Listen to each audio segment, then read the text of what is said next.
1절 말씀입니다. 어제 말씀을 살펴보면 기드온은 미디안 대군과 전쟁을 벌여서 승리를 거두었습니다. 승리의 확신을 가지고 이스라엘 백성들을 이끈 기드온의 믿음과 또 탁월한 작전으로 큰 승리를 거두었습니다. 오늘 본문은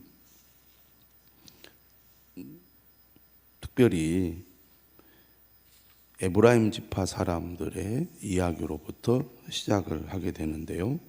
어제 아침 말씀 끝부분에 보면 처음 300명의 군인들이 전쟁에 임할 때 에브라임 지파 사람들은 참여를 하지 않았습니다. 에브라임 지파는 상당히 큰 지파이고 북쪽 지파 중에서는 대표적인 지파입니다. 우리가 북왕국 이스라엘을 이야기할 때 주로 에브라임 지파가 대표 지파라고 이렇게 불리는데요.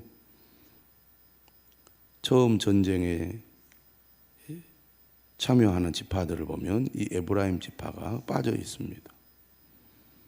그런데 23절 이하에서 보면 기드온이 사자들을 보내서 에브라임 지파 사람들을 참여하게 하죠. 그리고 그들이 이 전쟁의 승리가 완전히 기울어진 이후 마지막 이 전쟁을 마무리하는 단계에서 에브라임 지파 사람들이 전쟁에 참여하게 되는 것을 보게 됩니다. 전쟁이 끝나고 난 직후에 오늘 본문에 에브라임 지파 사람들의 항의가 이제 시작이 되는데 1절을 보니까 기드온에게 이렇게 얘기합니다. 네가 미디안과 싸우러 갈 때에 우리를 부르지 아니하였으니 우리를 이같이 대접함은 어찌 됨이냐 하고 그와 크게 다투었다. 그러니까 불만을 표시하는 정도가 아니고 엄청난 반발을 한 겁니다. 사실 따지고 보면 그들이 적극적으로 참여할 수 있는 기회가 분명히 있었을 텐데 워낙 미디안 연합군의 숫자가 많고 그들이 강하다 보니까 눈치를 봤을 가능성이 많습니다. 사사시대의 특징 중에 하나가 뭐냐면 이스라엘 전 민족, 다시 말하면 이스라엘 모든 지파가 함께 하나가 되어서 참여하는 전쟁이 아니었고 또 실제로 몇몇 지파들이 연합을 하거나 한두 지파가 참여하는 식의 전쟁이 계속 있었기 때문에 너는 너고 나는 나고 이렇게 서로 각자 플레이를 하는 경우가 많은 것을 보게 됩니다. 그런데 지금 기드온의 군대가 대승을 거두고 참여했던 사람들이 여러 가지 이득을 차지할 것 같으니까 수도 많고 힘이 있는 에브라임 지파가 우리도 여기에서 밀리면 손해보고 불리할 것 같으니까 큰 소리를 치면서 자기들도 기득권을 놓치지 않으려고 했던 것 같습니다. 그러니까 아주 강하게 반발을 한 거죠. 여기에 대한 기드온의 반응. 기드온은 우리가 어제도 보았듯이 상당히 영리한 사람입니다. 권력에 대한 욕심이 있고 또 자신의 한계를 또 잘 아는 사람이기 때문에 자신이 힘을 가지고 사람들을 다스리기 위해서는 자신을 지지하고 돕는 사람들이 필요하다는 것을 잘 알았던 것 같습니다. 그리고 전쟁의 승리를 위해서 여러 지파들에게 도움을 요청하고 또 그들의 도움을 받아서 승리를 거두었던 어제 말씀에 비춰볼 때 오늘 이 에브라임의 큰 반발에 대해서도 그들을 달램으로써 자기 편을 만드는 그런 행동을 취하는 것을 보게 되는데요. 상당히 영리한 사람인 거죠. 2절에 뭐라고 말하느냐면 이렇게 말을 합니다. 내가 이제 행한 일이 너희가 한 것에 비교되겠느냐. 에브라임의 끝물 포도가 아비에셀의 만물 포도보다 낫지 아니하냐. 다시 말하면 처음부터 전쟁에 참여한 사람들보다 나중에 전쟁 막바지에 참여해서 전쟁을 마무리하는데 공헌한 에브라임의 공로가 더 크다, 그런 얘기입니다. 완전 립서비스죠. 립서비스. 3절에도 말합니다. 하나님이 미디안의 방백 오렙과 스엡을 너희 손에 넘겨주셨으니 내가 한 일이 어찌 능히 너희가 한 것에 비교되겠느냐. 그들의 마음을 잘 달래고 오늘 3절 끝에 말씀처럼 그들의 노여움이 풀리도록 그들을 격려하는 말을 잘 했습니다. 그래서 마무리를 한 거죠. 그러니까 지금 기드온은 자기를 돕는 지파들을 철저히 그가 품었습니다. 그래서 더 많은 사람들이 자신을 지지하고 자신을 따르도록 그렇게 하는 모습을 보입니다. 어떻게 보면 정치인으로서 자신이 힘을 가지고 또 이스라엘 백성들을 전체에 영향력을 행사하기 위해서 그렇게 하는 것이 마땅했을 것입니다. 그런데 그가 그렇게 했던 배경에는 에브라임 지파가 그만큼 힘이 셌다는 얘기죠.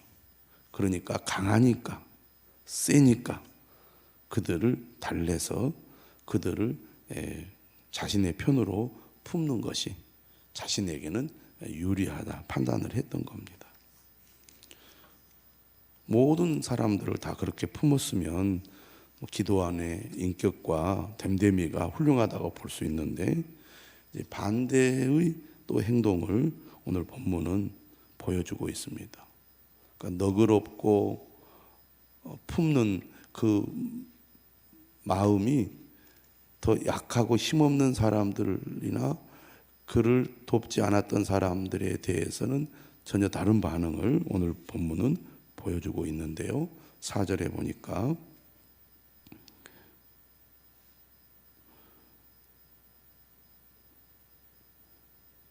(300명이) 요단강에 이르러 건너고 또 피곤한 가운데서 추격을 하고 있을 때 그가 숫곳 사람들에게 요청을 합니다. 나를 따르는 백성이 피곤하니 청하건대 그들에게 떡덩이를 주라.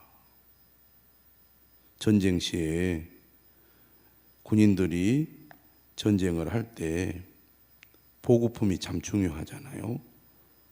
식량이 제때 제대로 공급이 되지 않으면 아무리 힘센 용사라 할지라도 계속 전쟁을 벌일 수가 없습니다. 어떻게 보면 정말 목숨이 왔다 갔다 하는 거죠.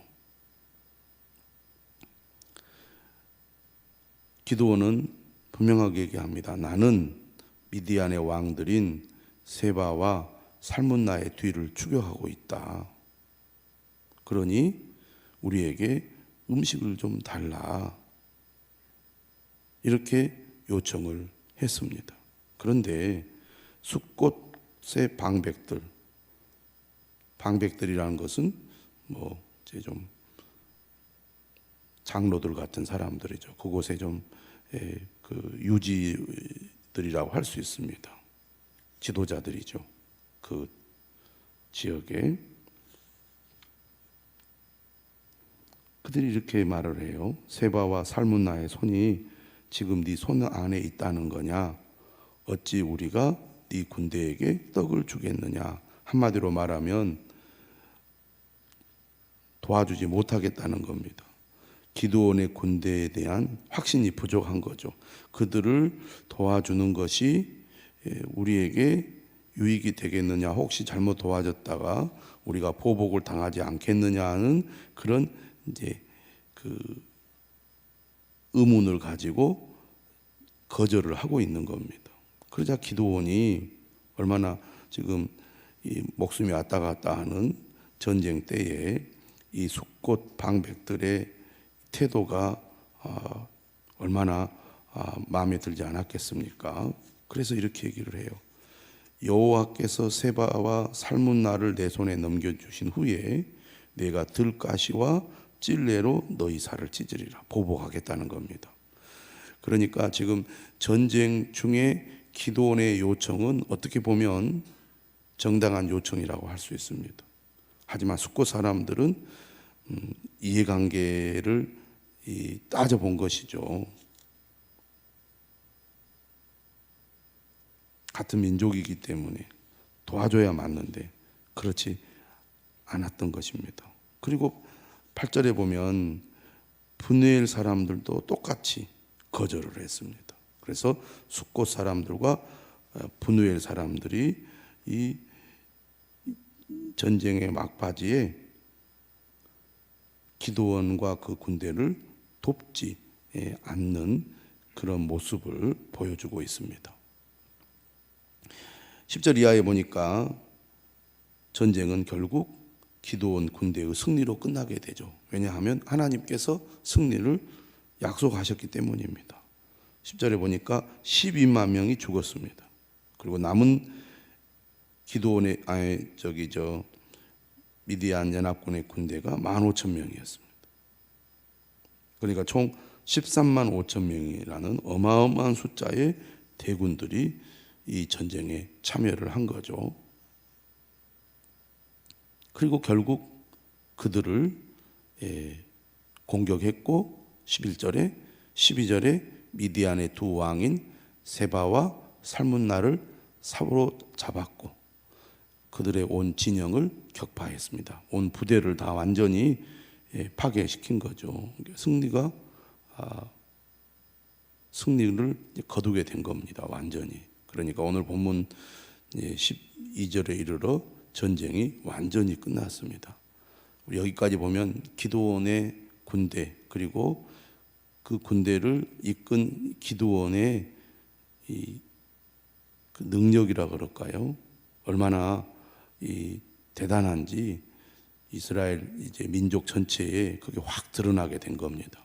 미디안에 의해서 고난을 겪었던 이 이스라엘 백성들, 이 기드온이라는 사람의 탁월한 지도력을 통하여 이스라엘이 드디어 그 미디안 대군을 완전히 물리치고 그들이 완전한 자유를 얻게 되었기 때문에 기드온은 완전히 어떻게 됐을까요? 사람들에게 엄청난 지지와 환호를 받게 되었을 겁니다. 그러니까 본인이 의도하든 의도하지 않던 기드온은 사람들의 주목과 또 존경과 인정을 받다 보니까 자연스럽게 그에게 권력이 생기게 된 겁니다. 그리고 그 결과 13절 이하에 보니까 어떻게 합니까? 아까 4절 이하에서 기드온을 돕지 않았던 숫곳 사람들과 브누엘 사람들에게 보복을 행하게 되죠. 눈치만 보고 이해관계만 따졌던 숫곳 사람들과 브누엘 사람들은 16절에 보니까 그 성읍의 장로들을 붙잡아 들가시와 찔레로 숫곳 사람들을 징벌하고 분노엘 망대를 헐며 그 성읍 사람들을 죽이니라. 어떻게 보면 숫곳 사람들과 분노엘 사람들은 동참해야 할 때 동참하지 않고 도와야 할 때 돕지 않았기 때문에 어떻게 보면 이런 전쟁 때에 그들이 그런 징계를 받는 것이 한편으로는 당연한 것이라고 볼 수가 있습니다. 예를 들면 에브라임 지파처럼 늦게 참여를 했지만 그래도 요청에 응했고 전쟁에 참여했기 때문에 그들은 이 기드온의 인정을 받을 수 있었지만 숫곳 사람들과 분해엘 사람들은 그러지 못했던 거죠. 그러나 전쟁에 승리한 후에 같은 동족에 대한 어떤 용서라든지 또 다시 기회를 준다든지 이런 좀 너그러운 태도를 보이지 않는 것은 한편으로는 안타깝다고 할 수 있는데, 그렇게 한 이후에는 에브라임 지파에 비해서 숫곳 사람들이나 브느엘 사람들이 그만큼 힘이 없었다, 이렇게 볼 수가 있겠습니다. 지금 이렇게 제가 말씀을 드리는 이유는 다른 사사들의 이야기, 앞에 등장하는 사사들의 이야기와 비교해 볼 때 지금 이 기드온 이야기가 어떤 면에서는 상당히 부정적인 이미지나 분위기를 많이 드러내고 있다는 겁니다. 성경 자체가. 그러니까 사사기 시대는 하나님의 말씀대로 살아가고 있는 이스라엘의 모습이 아닙니다. 자기의 소견에 오른 대로 살아가는 그런 삶의 양식들을 보여주고 있다는 것이고, 그렇기 때문에 하나님의 택함을 받아서 이스라엘을 구원하는 사사들 역시 완전하지 못하고 심지어는 여러 가지 문제점들을 그대로 드러내고 있다는 것이고, 그것이 특히 기드온의 모습에서 앞부분과 뒷부분이 서로 다른 모습을 보이고 있다는 것이 특징이라고 하겠습니다. 그래서 오늘 이제 18절 이하에 보면 이제 신문하는 내용이 나오죠. 세바와 살문나를 신문하는 내용이 나옵니다. 너희가 다볼에서 죽인 자들은 어떤 사람들이냐? 그러자 그들이 이렇게 대답을 해요. 그들이 너와 같아서 하나같이 왕자들의 모습과 같더라. 그러자 기드온이 묻습니다. 그들은 내 형제들이며 내 어머니의 아들들이니라. 여호와께서 살아계심을 두고 맹세하노니 너희가 만일 그들을 살렸더라면 나도 너희를 죽이지 아니하였으리라. 그렇게 말하고 그의 맏아들 여델에게 명령합니다. 일어나 그들을 죽이라. 그러자 그 소년이 그의 칼을 빼지 못해요. 왜냐하면 아직 어려서 두려워했기 때문이라고 말합니다. 그러자 세바와 살문나가 말합니다. 네가 일어나 우리를 치라. 사람이 어떠하면 그의 힘도 그러하니라. 그러니까 전쟁에 패배한 이 세바와 살문나가 기드온으로 하여금 직접 우리를 죽이라고 말하자 기드온이 일어나 세바와 살문나를 죽이고 그들의 낙타목에 있던 초승달 장식들도 떼어서 가져갔다. 이게 오늘 본문의 끝입니다. 그러니까 기드온의 이러한 모습들을 보면 전쟁에 승리를 거둔 왕이 적의 왕들을 제거하고 그가 당당히 왕처럼 그렇게 매우 강한 모습을 보이는 그런 장면으로 오늘 본문이 마무리되고 있습니다. 이러한 분위기가 내일 본문에는 더 자세하게 소개가 됩니다. 왕 같은 태도와 행동을 취하는 기드온을 볼 수가 있는데, 하나님의 사사가 점점 변질되어 가는 모습을 우리는 이 기드온 이야기의 후반부에서 보고 있습니다. 우리는 오늘 말씀을 통하여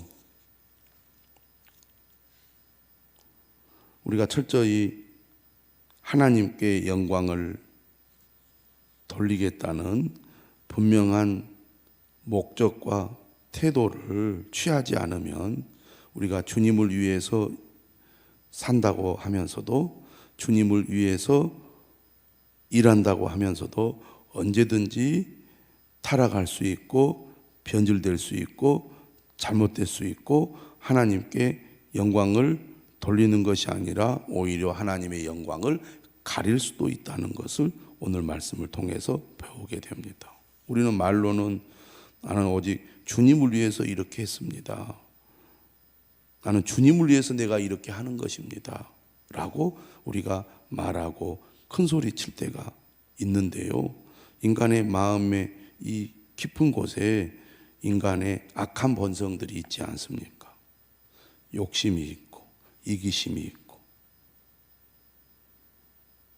또 높아지려는 마음이 있고 남에 대한 미운 마음이 있고 이런 것들이 우리가 하나님의 말씀으로 녹아지고 깨어지고 우리가 늘 마음을 새롭게 하고 철저히 나를 내려놓고 비우는 그런 이 노력들이 없으면 항상 우리가 조금만 힘이 생기고 뭔가 내가 영향력이 있고 힘이 있다 보면 나도 모르는 사이에 그런 악한 본성들이 작용을 해서 우리를 잘못된 방향으로 끌고 갈 위험성이 항상 있다는 것이죠. 겉으로는 믿음이 있는 것처럼 또 괜찮은 것처럼 포장이 되고 있지만 속은 그렇지 않다는 거죠. 예수님께서도 너희가 입으로는 나를 공경하지만 마음은 내게서 멀도다. 말과 행동이 다르고 겉과 속이 다른 우리들의 그 본성을 늘 지적할 때가 많잖아요. 우리는 행동으로 내가 이 정도면 잘하고 있고 잘했다고 그러고 괜찮다고 그러고 남들도 그렇게 생각할 거라고 스스로 나를 이렇게 포장하는, 다시 말하면 가면을 쓰는 그런 태도를 취할 때가 많은데 우리가 항상 내 중심, 속마음, 속사람을 새롭게 하지 않으면 언제든지 우리가 잘못될 수 있다는 것을 깨달아야 되겠습니다. 오늘 이 아침에 말씀을 통하여 하나님의 뜻이 우리에게 분명히 깨닫게 전달이 되고 또 깨달아지는 이 아침이 되시기를 주님의 이름으로